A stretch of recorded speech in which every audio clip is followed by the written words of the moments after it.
Pathian Paulin hu thiang lim lo ngai thangu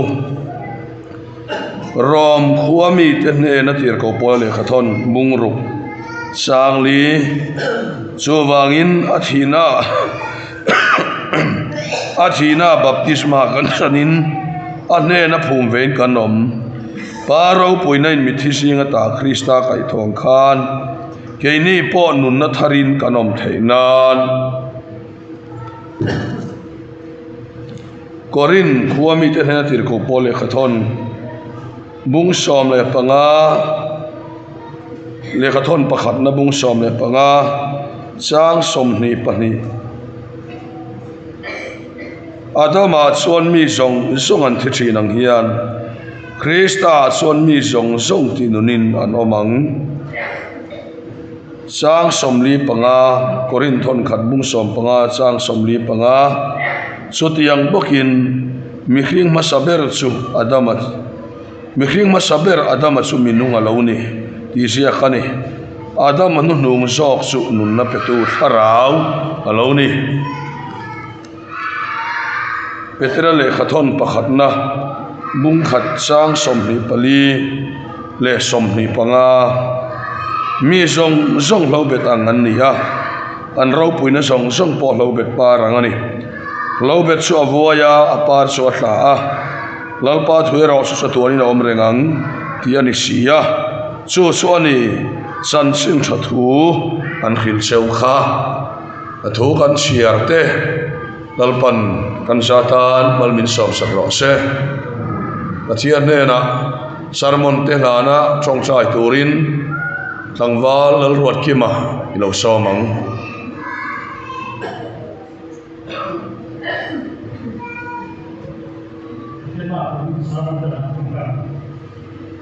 Lapa latihan buena isiaro speaker autamin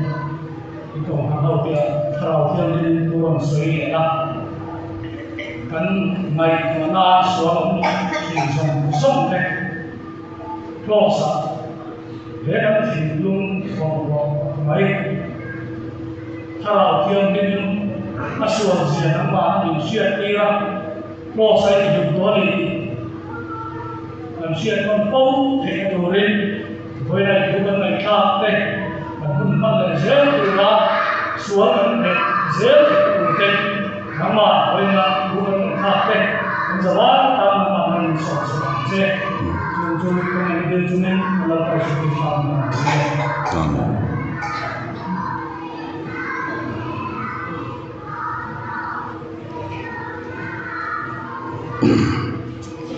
lên Voin sama hian pathian na kan trong sai nge ka sengo katia pathian ina min pe nia ka khiat chu nun thak theng pi mangin pathian thu soi kan tumani nun thak theng ti chu enge ni kan ti chuan Adamanun Pathian in Krista athak theng na soina ni sa khotam takhian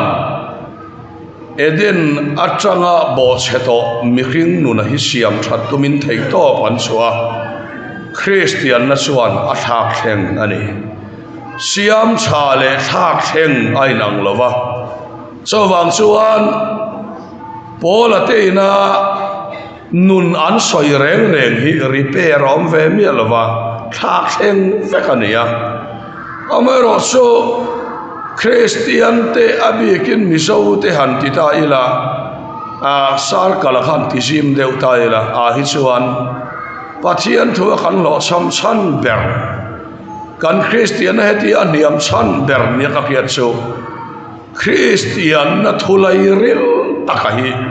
Zupo Pachia Silo Yan Bible Christian born Christian akan laupianga Tichuan Christian safel turani acha turani tikha alo omsia somia wang chuan Adam hing nuna kha ti chatum te ti fel tum te in thei to kan chua ma se tin lo chin kan nei le ta sia top chin om le thin sia helai zona hen au poi kan in au phur tlang khop maya se tlang in hel rei to etiang mai khan pola te ina thole Krista adam hring nun a thak theng an ron soi tak tak zu sang phasi lo hian fel tum le that tum in siam that tum hian kan sita loi maya trong kam thiam in au phur thiam hi kan in au phura chu an in tun situation la ya khan kan in ti phura khuna lo kala kan han biak in kan han kal pe le a mu tu kan nei to lova thunu om to lova a hun la ya emotion so ana se em tong sia so lai tak mai chu tu na hian han soi kan duani helai te hi eng wang nge kan ti chuan pachian hian bo cheto adam hring nun hi chu man tlak ani lo ti hi a khe chiang ema lo fel ve po ni la kan felin top si ne ya lo tha ve po ni la tha nai top si ne ya lo in mang ve po ni la kan in mai nan top si ne ya lo in pe ve po ni la kan in pe nai top si ne ya lo mangai ve po ni la kan manga nai top si ne ya top si nei fe ani awang hian pachian hian he hring nun hi chu van kai tlak ani lo tia kia chu wang chuan a fapa Isua Krista a thil ron siam thara top chin nei thin mangai na top chin nei thin in pek na top chin nei thin do theina song kha ron ti hlum feka adama hring nun chu top chin nei velo thole Krista nuna ring to chuti dang lama thak khenga vekhi pathian thil to mani kan man thiam angem o katia te akem lut lo hi kan na tam zo kha ke ka sermon le ka kem thui a in ai nang chia lo ma se a in zul ve ka wangin tun ngan tong ngai mo lo se la pathian thu tak Krista Isua a chian lo chuan pathian tuina chiam thei miak so ni awangin tu na po hian ama song khan ka hing nun siam thatum hian ka tlana ka beidonga chumi ka beidon dan kan soilo kanga huat na ti nei to mia lova mangai na khatum hian mangai dan hi kasir na se ema amaro su ti rol chuan kange ya bang song lova ka huat na re chuang lova kar khat chung ram noya ka bethela ti chuan mangai na kha katuma ti chuan katum dana chu keima huat na kha mangai na kha tir katuma ma se ka beidong thak ka unen kan ria ka ram noya kan chong chaya kan beidong thaka ani phei chu cho kan ngei kha a chau hiala zon ho te anga hialani so tiang sukania ke ngei po ju tiang su ka hlo cham towa amaro chu he hring nun he pachian hian siam thana tum talawani so wang chuan mangai na min khatir po tum lova khen bea mangai na ne ya khatsa lali Isua Krista nun zokha huat na lo then nia pia kanun zok ani kati theina turin pathianin ka adama mi khin na chu cross a kheng beta mangai tum mangai le thei silo do thei na kha tuma do thei le silo wa kha cross a kheng beta chil chak tu po mangai to nun thole Krista kha inun na ne minti ta so khani pathian wa ron no se so minun na so kanun na alo ni ta a khoi age min thak khen ti chon thang te hi huat na khat kha mangai na thak ka ik sik na khat kha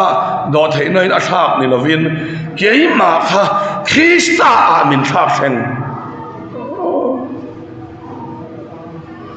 kan soi fia thiam lovem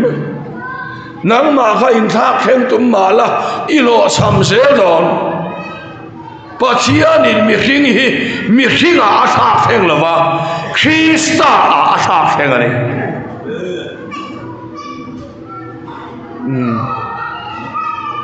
helai tian an soi le ta ila kan kia fia theinan mi hring hi veteran mi zong lo bet angan ni lo bet so avuaya apar so tathin ti pom top turani kan do theina hi lo bet ang sia han par viau ma se voi huna nei tlat kan mangai na po han par viau ma se voi huna nei tlat kan do theina po han par viau ma se voi huna nei tlat so bang so lo bet ang lek kan nia kan do theina le kan mangai na po he so bang son ke ma ain thak khen ta ti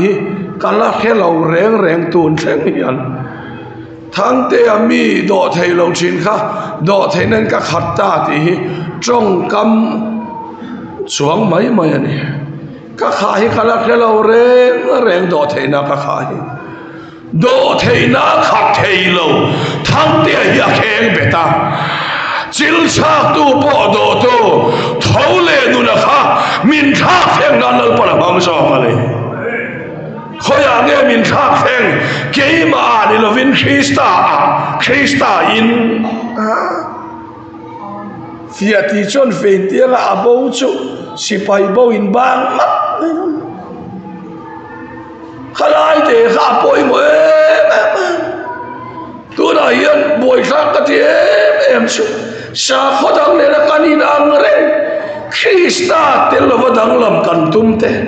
Krista tel lo mangai kan tum te Krista tel lo chat kan tum te Krista lo fel kan tum te lo sam na ni ti kan khia fia poi mon Krista lo vin lal pan ringa tu hia thak lo reng ama mi mal kha vati dang lam ta ani lo wa ama mi mal kha adang lam thei lo wangin kar khat do theinan khat la I do aten anon beilet ni che chuan a kar le chuan chungai sual le kar kan ka thiam emo I khat lo lu tu so ani ei kan rau lai beri kha lai kan in ngai a ei ruwa ta kharon kal tir chuan an rau pep khom me a chong chai ei mu le mal nei lo khopian arawa akal rai tul tula Pathian tu achiang tula ani khap a chong chai mi lo thiam lo ula Pathian lo ka chian ma cho ka chong chai dei ka phul tak ka o ma lo tu na hi chuan nen a ka phul to lo ka ti mai a ei faktein iron kalma saka chuan piang thar pa tak angin ka khia chea tu na chuan piang thar kul de ur dia alo bom ve khop ka piang thar lim chuan pa tak hi ka ni ringot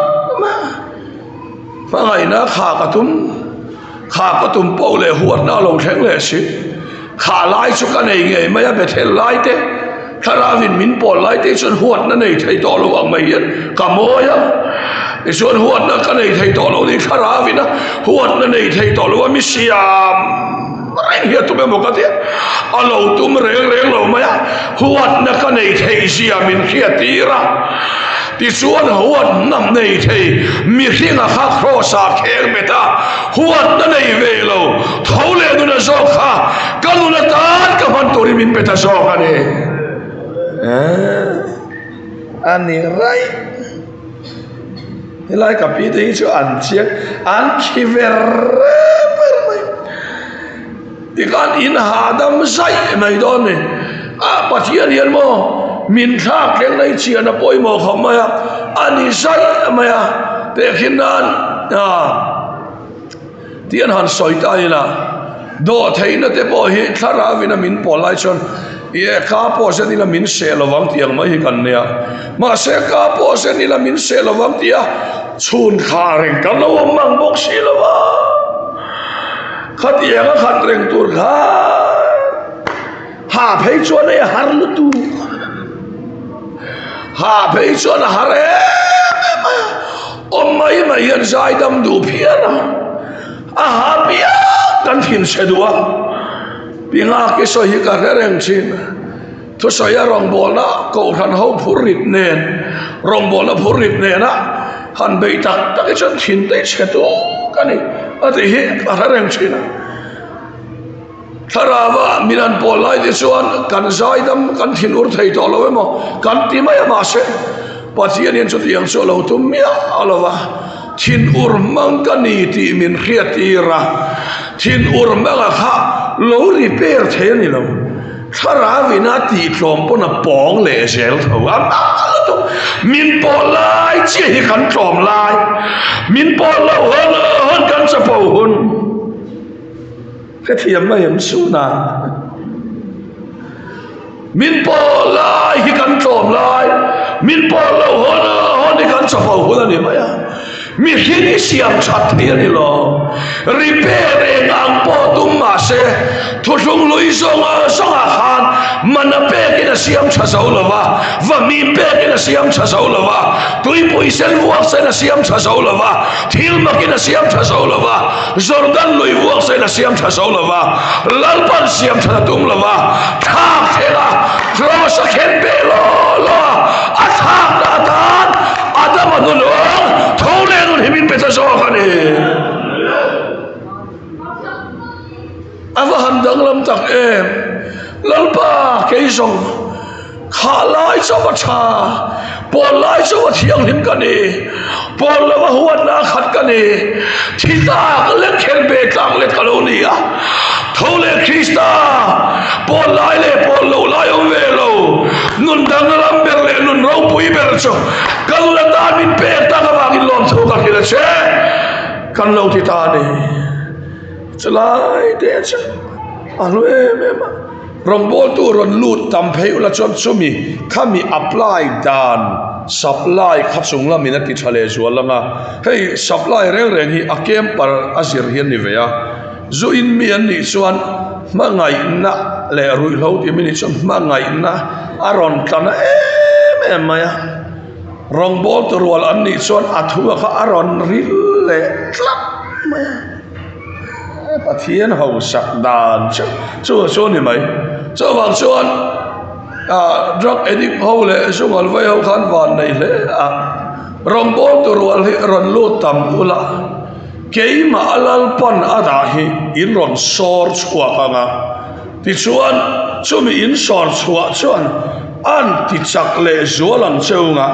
in lâu chân tua te po ha cài cho vanga nằm thu ngay khan nằm thu nga in mail in ron lan lâu chuan khami sắp lại peturin lal pa tan ti ngày na om don mía lavani cho vang chuan với nia hay cần kia là poi mỏ lệ anh tin nghe mình thác heng ti lai kha ti hian han soi tai la với nia mà nia khan kan kem par pakhatin a testimony a soya tim ho min ron kil chonga cast ei tas nge ro pui ka ti khop ma chat poi ka tum to lo fel poi ka tum to la kani ang hian lal pan min pom a ro pui ka ti ani fel ka tum le ka lo chama chat ka tum le ka lo chama kani ang hian lal pa ka sui ve top to mai don ni ang lo viu na aril riu asin so lom nei te hian ya tu nai chuan zai dam te ka zir pei to mi ala ka thin chiat ni apia ke ma ni lo mangai na khat mi te khethiam tu Krista so hi kanu ani ti min on khil thin lam pa phang lam se ke ma lo ni so man ta ka ni lo min siam thar na Krista chakha man ta bom son so ne ti min khil le thin lam pa phang lam ro se han ka soi cha chu ka ti lo wa ka soi thiam lo ka ti ก็สอยก็ชอบชาก็ทีนี้แต่ที่ตั้งเที่ยงตัวไหนก็หาดำมีมิดหลุงป่วยกระตุ้มตัวเราว่ามาหรอสุมีมิดหลุงเราว่าอมเพชรตัวมาเฮียที่ตัวนี้มีมิดหลุงมีมิดหลุงตัวเท่าเลนุนโซเขียนก็เห็นว่านุนมีมิดหลุงไทยเราว่าเฮียใครคุยแต่โซค่ะโซเท่าเลนุนเอาเจ้ไม่ชอบป้ามีตาปอมิดหลุงอาฟาปาดูตะกันนุนเงยโซมีแต่มิดกระตุนนาตอนลัลปันมินเปตโซลัลป้าฟังเราหน่อยเซ่apa hanua mem elai nun han soi yeso alu higati hadam boxia so nun tak aso kan ti ma po hian in ton type te om lo re hian nuam trong moi lo ni lo sela speaker ton te om lo top thang chat lak tu mi om lo top thâu lệ nun Krista kan nun atan an ma ni mi kha an man don ni piang hian khiat tir tu tharau thiang ni man ni to man tlak ani lo khatiang ang lem chang nun kha khen be tla le kania mi tak Krista kan nun zo ani hallelujah lal pa fa kan ro se so mi don ta chu kan nu ani ti min khiat tir ta ni awa lu tak em thang te chu tlosania ani na taka chuan hei tlangwal te kan la ni ve tlangwal te han tila kan la upa zok zok lova mela phei chuan kan kem par pakhat ka kapu katia ani kum som nga chia alo nia kan lo in rual teu me ma kum khat chawin ka u alo nia kan mel kha lo in thlawe me mai alo nia chuwang chuan mel te po hi a that lo zer hian kan lo lang upan kan lo lang no pangan hi te khatia chutiang chu keini ang